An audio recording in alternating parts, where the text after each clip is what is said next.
Hello everyone, Jordan Sweeney, your general manager here at the club. I'm here with our executive chef, Abdu Romero, and we're going to ask him a few questions to get to know him a little better. Okay, first question. When did you start? I started in October 2021, which is right around Halloween. One of the best experiences that I've had so far. I remember that. That was your first event. Yeah, man, it's just out of the go big or go home. It's an understatement, and it's really lived up to its expectations. So yeah, that's around where I started, and it was a very exciting time of the year too. So I guess I already know the answer to this, but do you like working here? Man, this is one of the best jobs I've ever had. Not just because, it's Birnam Wood, just because of the family that I inherited, my team. It's very impressive, the team that I have back there. I can't say anything bad about it, It's just, they're just so on point with everything, Jordan, that they've made my life easier and exciting and been able to grow under them and me helping them grow. It's like we feed off each other. It's one of the most exciting parts of working here. Another thing about it is, the amount of stuff that we get to play around with, bringing in fishes from different parts of the world so our members can taste it, and, working with such good product and really delivering that culinary experience to our members is another exciting fact about it, So there's so many different levels of excitement that Birnam Wood has brought to me that I'm very grateful and excited to bring into the future. Sweet. I guess you answered my next question, which was, what do you like best about working here?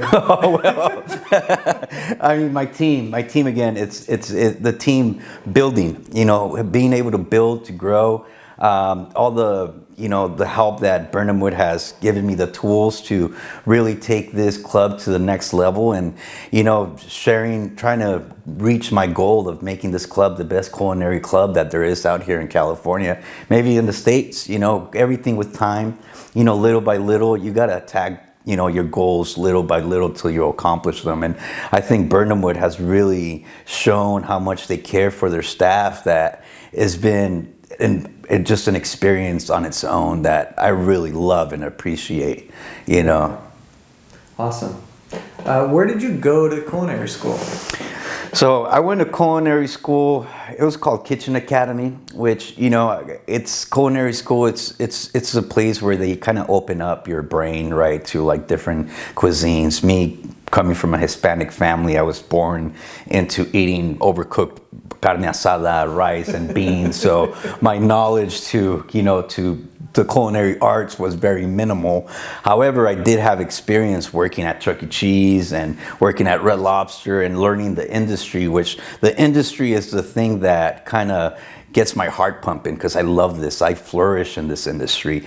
And going to culinary school and Kitchen Academy just kind of helped me see what is out there. And it also brought up a little spark inside me of traveling and I want to know the world and why, Asian cuisine is a certain way. Why do Spanish get praised because of their, their ham and their paella? Or why does France have the best? It just inspired me to other things, just not just the food, but to travel as well. Kitchen Academy was the place. It was in LA. It's no longer there now.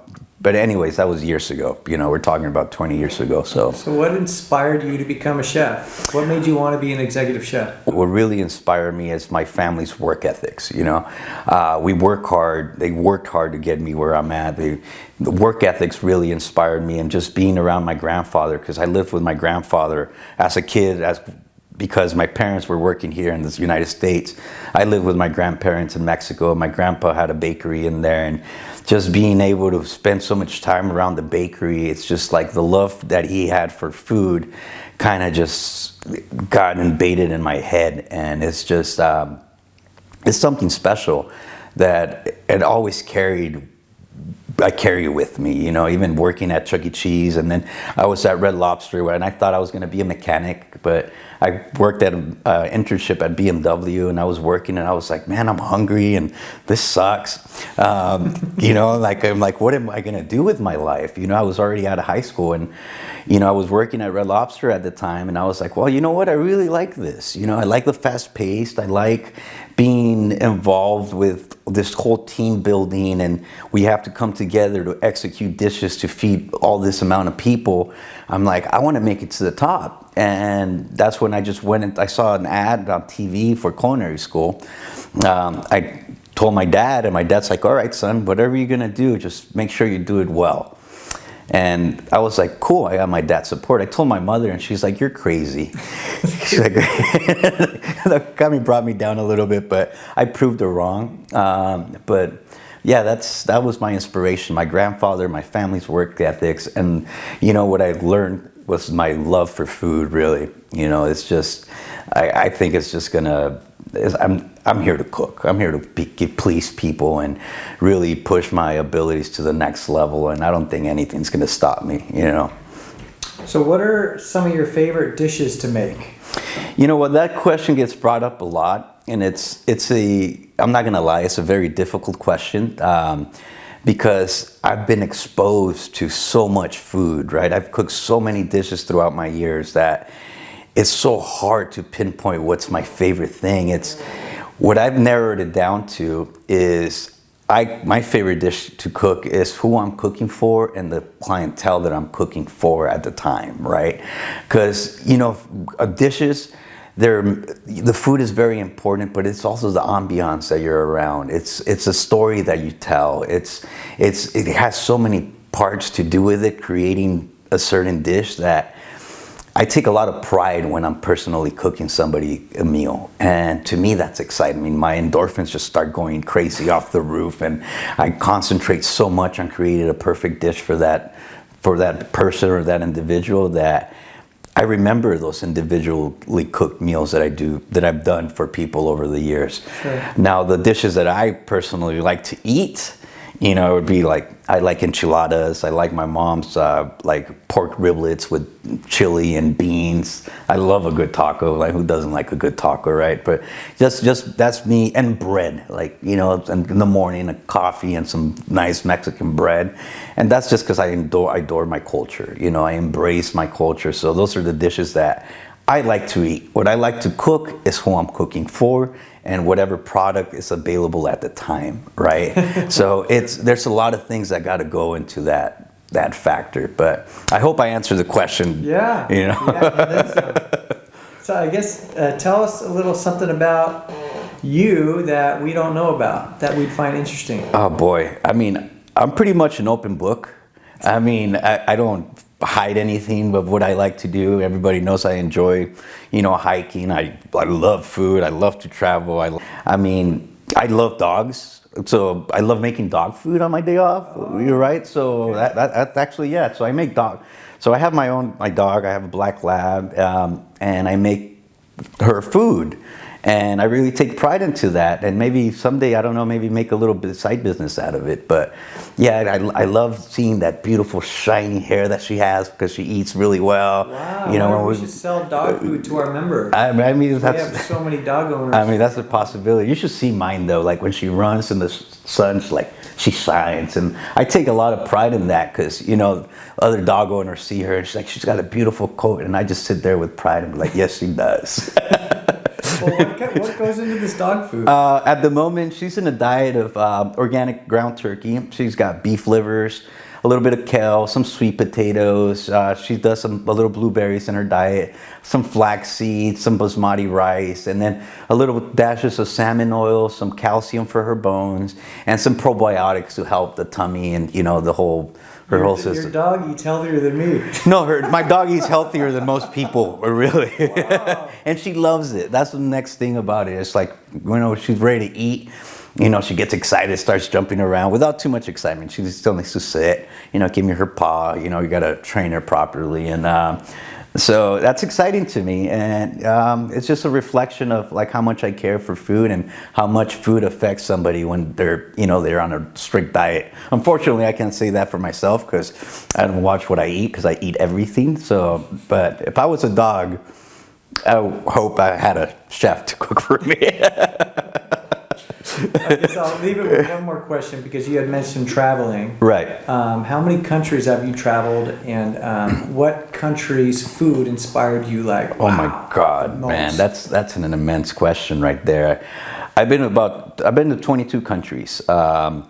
Food wise, I mean, every country leaves something inside you that you just like remember. Like, you know, it's beautiful. Like seeing the culture and like, yeah, there's so many things about it. But because I can go on forever. But if we just tackle down food, Vietnam is one of those countries that, like, the product is so fresh. I remember having a bowl of pho, sitting down in a communal table early in the morning. Like, people were just coming in and out, and you go and you sit down, and it's complete quiet.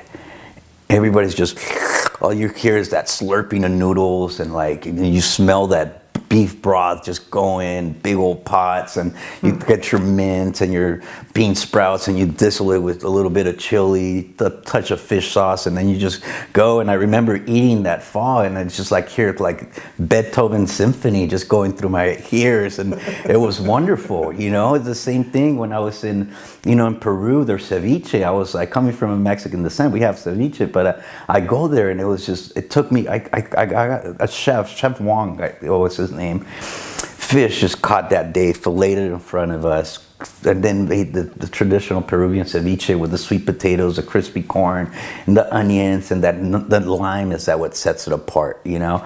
And to me, that again, I was in that moment. You know, it's just like incredible. My last trip was Argentina, and the same thing. I got this beautiful cut of meat with really nice Malbec wine, a little bit of nice Patagonia extra virgin olive oil, salt.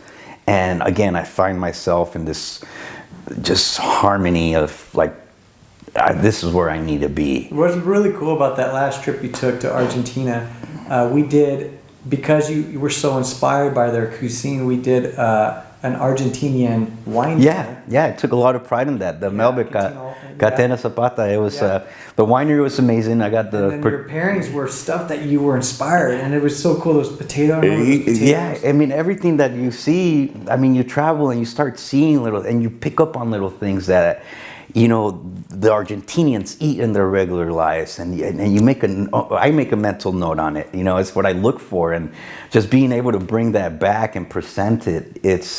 It's what I live for. With your twist. With my twist. It's always, you know, you could have a recipe, right? But a recipe has no soul. You know, Thomas Keller, the French Laundry. I have his books, and he stands for that, and I believe that. You know, it's one of my, you know, the chefs that inspired me to, you know, one of them. There's a lot of them, you know, because there's so much talent out there. There's so many people that are out there that are going to be better than you, but you're always striving to give your own personality to your dishes that it's your stamp in the world, right? Mm-hmm. You can't compare yourself. You just got to move forward and leave a stamp. And that's all I want. Just leave a footprint and, you know, and be known for who I am. And yeah, just give it my all. But next trip's probably going to be Portugal, and then maybe go through France and go to England and Dublin. But well, Chef, I think we're out of time. We appreciate everything. On behalf of the club, you inspire me with your passion for food and what you've done in the back of the house. You know, it's just that your team respects the heck out of you, and you're building them up, like you said, and we appreciate you. Oh, thank you, Jared. I appreciate you. Here. I'm very happy. Can you tell he's passionate about what he does? If you made it this far to the video, we thank you for listening, and we'll see you next time. Thank you so much. Bye.